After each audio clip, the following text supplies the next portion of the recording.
Mission spéciale fécondation in vitro à la clinique Saint-Nicolas. Un traitement d'azospermie chez l'homme. Procréation médicalement assistée pour les femmes âgées de 43 à 55 ans et qui désirent avoir un enfant. Tout cela est possible chez nous. Enregistrez-vous dès maintenant à la clinique Saint-Nicolas située à Porte-Novo, quartier Agbokou à 100 mètres du terrain de football.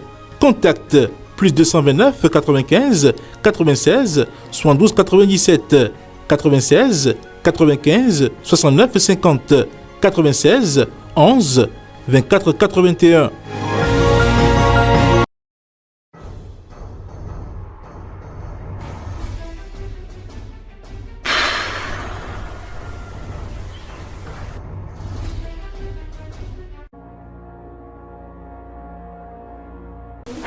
Bien le bonjour à chacun et à tous et merci de toujours prendre le rendez-vous sur votre émission quotidienne Tour d'Horizon. Nous démarrons tout de suite par la revue de quelques titres parus ce 15 novembre 2023. Fidèle internaute de Guérite TV Monde, bonjour. Nous sommes mercredi 15 novembre 2023 et la revue des titres démarre avec le quotidien La Guérite. Réconciliation politique au conseil communal d'Avrancourt, la médiation gagnante de Augustin Aron-Ebla. Après sa démission de la FCBE, Mohamed Akintola fait les yeux doux aux démocrates. Bénin intelligent, bataille de Kidal, Goïta 1, rebelle Touareg 0. Le Soleil, Bénin Info, décision de mettre fin à son exil. Usé, Guillaume Soro ruse avec Ouattara. Inflation octobre 2023, les prix des biens et services de consommation ont augmenté. Le potentiel, gestion de patrimoine foncier d'une mairie du Zou. 32 hectares de terre bradés, le projet Pagefcom éventré, Agbaïn pleure. Bailleur du projet, la Banque mondiale en mission de contrôle des autorités communales dans le faux coup. Direction générale des douanes, Hinkati perd la confiance de talent. Quotidien Le Routier, réforme sous la rupture. DEC, nécessité de décentraliser les activités pour plus d'efficacité. Nord-Sud quotidien, cybercriminalité, les préjudices grimpent à 2,1 milliards de francs CFA. Et puis chronique, les Africains et le pouvoir, une histoire de fou. La boussole, abandon du centre de promotion artisanale de Cotonou, le CPA cite des trafiquants et consommateurs de stupéfiants. Et dans la page santé, 15 minutes de marche après le repas, un remède efficace contre le diabète. L'autre quotidien, échange sur le projet de budget général de l'État avec les syndicats. Les centrales boudent l'invitation de la Commission des finances. Daibi Info. Pour escroquerie de faux mariage en ligne, une jeune fille risque 7 ans de prison. Braquage à Tchaourou, un vieux drogué parce que sa moto était vieille. Et toujours reparlant d'insécurité, cette fois-ci à Parakou, un féticheur receleur et 2 gangs déposés en prison. D'autres en cavale. Le Télégramme, centre de promotion de l'artisanat, un ghetto en plein cœur de Cotonou. Lutte contre la cybercriminalité au Bénin, 2539 victimes d'arnaque au Bénin et 872 victimes à l'étranger. Le Béninois libéré.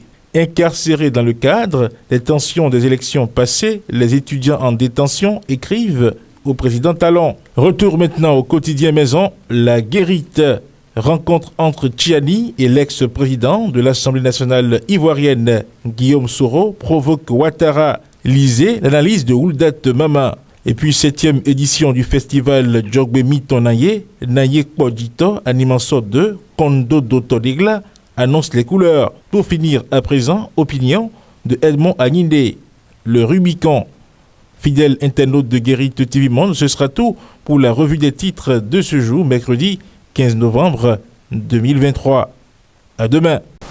Nous retrouvons à l'instant même l'invité du jour.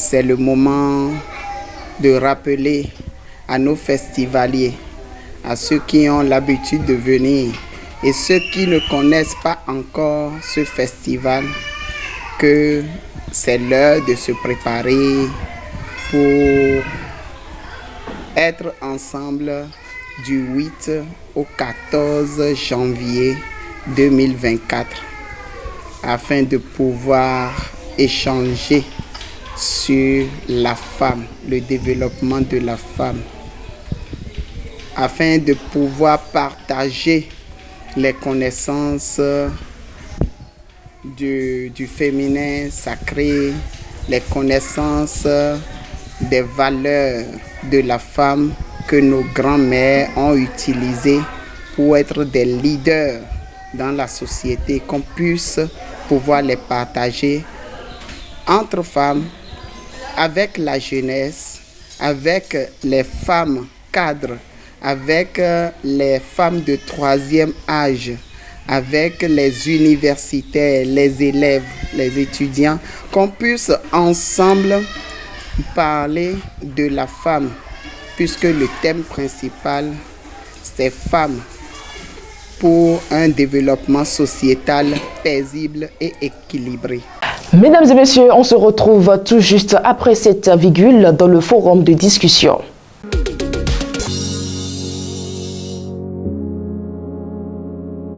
Chalal Bandawi, bonjour. Bonjour Latifat Kamila. Le président du parti Les Démocrates, Boni Yayi, s'inquiète du cadre institutionnel mis en place pour les élections générales de 2026, mais d'aucuns pensent qu'il n'y a pas matière à alerter le sujet. Oui, vous savez que nous sommes sur un terrain hautement politique et c'est normal que cette action du président Boni Yayi soit peut-être battue en brèche par d'autres acteurs politiques qui ne sont pas de la même obédience politique que lui. C'est donc normal que les acteurs de la mouvance s'attaquent à cette action du président Boni Yayi. Mais au-delà des passions, il faut regarder de près ce qui fait l'objet donc de cette requête-là. Le président Boni Yayi parle le système de la machine d'institutions mise en place pour gérer ces élections-là. Et quand on parle de ce cadre-là, il faut voir la Sénat, il faut voir la NIP, il faut voir bien d'autres structures qui sont donc impliquées dans l'organisation de ces élections générales. Donc je dis au-delà des passions, il faut poser le problème avec calme et voir quand même que oui, on peut avoir des raisons de douter, on peut avoir des raisons de nourrir des craintes. Vous savez, tous ceux qui aujourd'hui battent en brèche cette démarche du président Boni Yayi, il y a quelques années en arrière, ils avaient fait les mêmes choses. Quand vous prenez par exemple le président de la commission des lois au Parlement, quand vous prenez le président même de l'UP, le Renouveau, ce sont les acteurs de la société civile entre-temps qui ont beaucoup milité ici avec ce mouvement Force l'Épi, on se rappelle à la veille des élections de 2011, qui ont beaucoup bataillé pour que tout ce qui était fait dans le cadre de l'élaboration de la liste électorale permanente informatisée soit fait dans la transparence. Donc les craintes d'aujourd'hui qui sont nourris par le président du parti Les Démocrates, avaient été nourris il y a quelques années par des acteurs qui se retrouvaient dans la même posture que lui. Pour dire qu'en politique, oui, vous savez, comme chez le coiffeur, chacun à son tour. À un moment donné, quand vous êtes aux affaires, ceux qui ne sont pas aux affaires se réservent le droit de remettre en cause ou d'avoir leur avis sur ce que vous faites. Donc, je pense que cela participe tout simplement du jeu démocratique et on ne devrait même pas s'en inquiéter, on ne devrait même pas s'en désoler. Il faut laisser chaque acteur faire ce qu'il semble être utile pour pouvoir garantir peut-être la transparence d'une élection. Donc, je dis, si on s'en prend au président du Parti des démocrates, c'est logique dans le sens que nous sommes en politique et que quand quelqu'un se sent attaqué, qu'il puisse donc contre-attaquer. Sinon que la matière dont il est question, qui est donc le cadre des institutions en charge donc d'organiser ces élections-là, de façon objective, on peut trouver qu'il y a matière à nourrir des craintes parce que, vous savez, le terrain politique, ce n'est pas, le jeu politique, c'est pas un jeu d'enfant de cœur où l'autre se laisse complètement manipulé par l'autre, où l'autre reste dans son coin, croise les bras, disant qu'il fait totalement confiance à son adversaire. Non, le terrain politique, ce n'est pas ça. Et quand vous voyez toutes les réformes qui ont été faites au Bénin dans le cadre des élections, c'est des réformes qui ont été nourries par la question de la méfiance. Les Béninois sont méfiants vis-à-vis d'eux. C'est ce qui a généré la création de la Sénat à un moment donné où on a supprimé, on a arraché l'organisation des élections au ministère de l'Intérieur, on a créé la Sénat et par la suite ça a évolué jusqu'à ce qu'on ait aujourd'hui des Sénats qui sont permanents. Donc quand vous voyez l'esprit de base de la création, par exemple, de la Sénat, aujourd'hui, cet esprit qui a nourri la naissance de cette institution-là, l'esprit n'est pas respecté, puisque, comme on le dit, aujourd'hui, la Sénat est essentiellement mise en place par des acteurs politiques qui sont donc de la mouvance. Donc voilà un peu la réalité liée donc à ce cadre dont parle le président du parti Les Démocrates. Donc au-delà des passions, il faut poser le problème clairement et trouver que oui, on peut avoir vraiment des raisons de craindre ce qui va se passer donc pour les élections générales de 2026. Et parlant des élections, nous sommes en 2023, mais 2026 cristallise déjà les attentions. N'y a-t-il pas, Chalabon Daoui, nécessité de calmer les ardeurs et d'attendre le bon moment? Bon, je ne suis pas un acteur politique. Moi, je pourrais parler de bon moment. Je pourrais dire que le bon moment, peut-être, c'est d'attendre 2025, peut-être le deuxième semestre de 2025, avant peut-être de se lancer dans tout ce qui concerne ces élections-là. Moi, je ne suis pas un acteur politique. Donc, les acteurs politiques, ils savent comment est-ce que le calendrier électoral fonctionne. Ils ont leur calendrier à eux, ils ont leur temps à eux, au-delà de ce que nous voyons tous, et c'est en fonction de cela qu'ils agissent. Mais il faut remarquer que c'est quand même rare, la première fois, je vais dire, quand vous prenez ces 20 dernières années, c'est quand même la première fois qu'à 3 ans peut-être d'une échéance électorale, que la sphère politique soit animée par la question de la succession du président qui est en fonction. Et il se fait que cette question-là a été vraiment mise en surface par des acteurs même de la mouvance. Et l'on s'étonne même que ce soit après la réforme du système partisan, où nous avons des partis à envergure nationale qui sont créés ça et là, des partis qui sont des entités structurées, bien organisées. L'on s'étonne que ce soit après cette réforme-là que l'on vit un peu cette situation-là. Donc, c'est inédit que de voir que 3 ans avant la fin du mandat du président, que l'on parle si tant donc de sa succession. On a vu avec le président Boniaï, ce n'était pas le cas. C'était vers la fin qu'on a entendu parler de ces choses-là. Avec le président Kélékou, c'était également pareil. Donc c'est vraiment inédit. On se pose la question de savoir qu'est-ce qui se passe concrètement.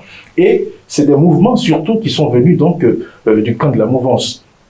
Vous pouvez constater cela. Et donc, si les partis de l'opposition se mettent dans la danse, c'est une bonne guerre parce que oui, le jeu politique, c'est ça. Il ne faut pas laisser l'autre prendre trop de distance sur vous. Donc, ce qui fait qu'aujourd'hui, ça cristallise beaucoup les attentions. L'idéal serait d'attendre vraiment, même si le bon moment, je ne saurais le dire, d'attendre peut-être, ne serait-ce que fin 2024, 2025, avant peut-être de mener vraiment le débat de la succession du président qui est en exercice actuellement. Parce que, on ne sait pas quel impact ça a sur la gestion actuelle, mais ça peut avoir tendance à distraire un peu le fait de parler de ces choses-là déjà tout de suite. Mais comme je l'ai dit, les acteurs politiques, ils savent ce qu'ils font du calendrier que nous voyons tous. Nous ne sommes pas des acteurs politiques, donc nous on peut estimer que c'est trop tôt, on peut estimer que c'est précoce, alors qu'eux ils trouvent que oui, c'est déjà le moment de parler de ce sujet-là.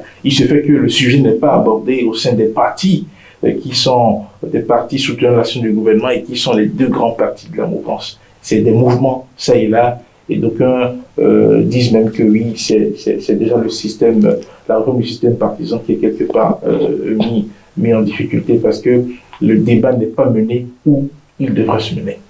Merci à vous, Charles Alban Daoui. Mesdames et messieurs, c'est déjà la fin de ce forum de discussion. Nous passons tout juste après la virgule aux informations sportives.